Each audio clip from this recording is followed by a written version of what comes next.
Istri jangan dikasih seblak mulu, sekali-kali kasihlah ini Blokis Dados Toy Story. Ini tuh bisa jadi macem-macem guys. Untuk line up-nya ada Woody, Basyanto, Anto, dan lain-lain.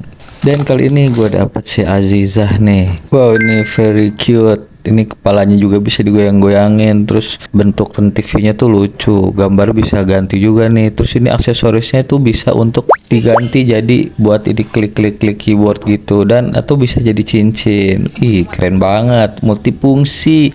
Atau yang paling umum ya digantung aja jadi gantungan tas kayak gitu nih. Bagus sekali.